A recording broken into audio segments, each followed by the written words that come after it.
என்று நபிகள் நாயகம் ஸல்லல்லாஹு அலைஹி வஸல்லம் அவர்கள் அடையாளமிட்டு சொல்லப்பட்ட இடங்களில் ஒன்றே மஸ்ஜிதுல் அக்ஸா. இன்றைக்கு அங்கே நடந்து கொண்டிருக்கிற சொல்லனா கொடுமைகள், துன்பங்கள் நாம் அனைவரும் அறிந்ததே. உலகின் பெரும்பான்மை இஸ்லாமிய சமூகத்தினுடைய உரிமைப்பட்ட மஸ்ஜிதுல் அக்ஸாவிற்காக உலகிலேயே மிகவும் சிறுபான்மையாக இருக்கக்கூடிய கஸா வாழ், பலஸ்தீன் வாழ் இஸ்லாமிய சொந்தங்கள், ஆண்கள், பெண்கள் நித்தம் நித்தம் தங்களுடைய உயிர்களை அதற்காக கொடுத்து கொண்டிருக்கிறார்கள். அந்த பள்ளியை மீட்டெடுக்க வேண்டும்.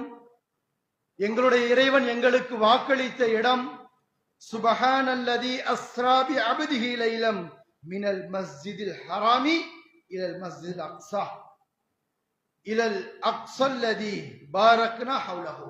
அல்லாஹ் ரப்பல் ஆலமீன் ஒரு இரவிலே மஸ்ஜிதில் ஹரமிலே இருந்து அல்லாஹ்வின் தூதரை மஸ்ஜிதுல் அக்ஸாவுக்கு அழைத்து சென்றானே, அந்த பயணத்தை மேற்கோள் காட்டி மஸ்ஜிதுல் அக்ஸாவை சொல்லுகிற பொழுது மஸ்ஜிதுல் அக்ஸாவை சுற்றியுள்ள பகுதிகளை நாம் எப்படி ஆக்கி இருக்கிறோம்?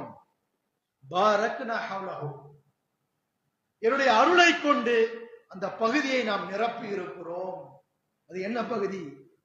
இன்றைக்கு நம்முடைய சமூகம், நம்முடைய சொந்தங்கள், நம்முடைய சகோதரிகள், நம்முடைய குழந்தைகள், நம்முடைய சகோதரர்கள் நித்தம் நித்தம் கொல்லப்படுகிறார்களே.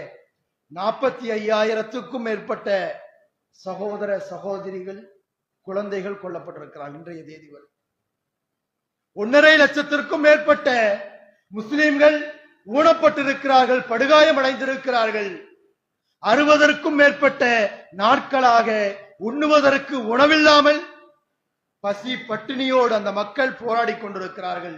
எதற்காக அன்புக்குரியவர்கள்? எல்லாம் அல்லாஹ்வின் அடியார்களே, நாம் சிந்தித்து பார்க்க கடமைப்பட்டிருக்கிறோம். நமக்கு உரிமைப்பட்ட, உலகின் பெரும்பான்மை இஸ்லாமிய சமுதாயத்திற்கு உரிமைப்பட்ட ஒரு பள்ளிவாசலுக்காக மிக சொற்பமான மக்கள் போராடுகிறார்கள். அவர்களின் மீது நமக்கு எடுக்கிற கடமை என்ன?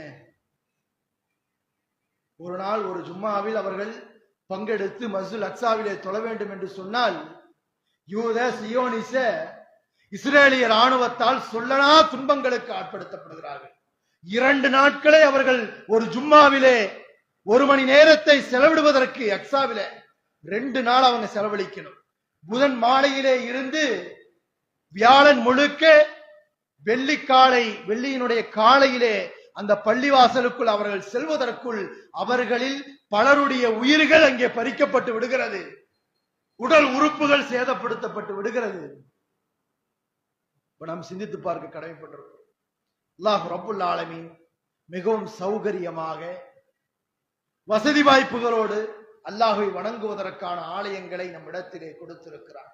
நாளை மறுமையில் அந்த சமூகத்தோடு நம்முடைய பள்ளிகளை, நம்முடைய நிர்வாகத்தை, நம்முடைய செயல்பாடுகளை ஒப்பிட்டால் அன்புக்குரியவர்களே, ஒரு நாள் ஒரு நேரத்தில் தொழுவதற்கு தன்னுடைய உயிரையே கொடுக்க வேண்டி இருக்கிறது.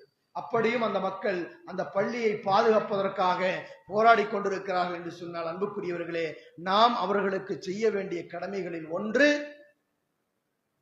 அல்லாஹ்விடத்திலே மன்றாடுவது, மக்களுக்காக பிரார்த்தனை செய்வது. இறைவா, எங்களுடைய சமூகம், எங்களுடைய சகோதரர்கள் நிராயுதபாணிகளாக உலகத்தினுடைய வல்லரசுகள் அவர்களை நித்தம் நித்தம் கொன்று குவித்துக் கொண்டே இருக்கிறது. உலகத்தினுடைய தொலைக்காட்சிகள் எல்லாம் அவர்கள் கொலை செய்யப்படுவதை பார்த்து ரசிப்பதற்காக காட்சிகளாக மாற்றிக்கொண்டே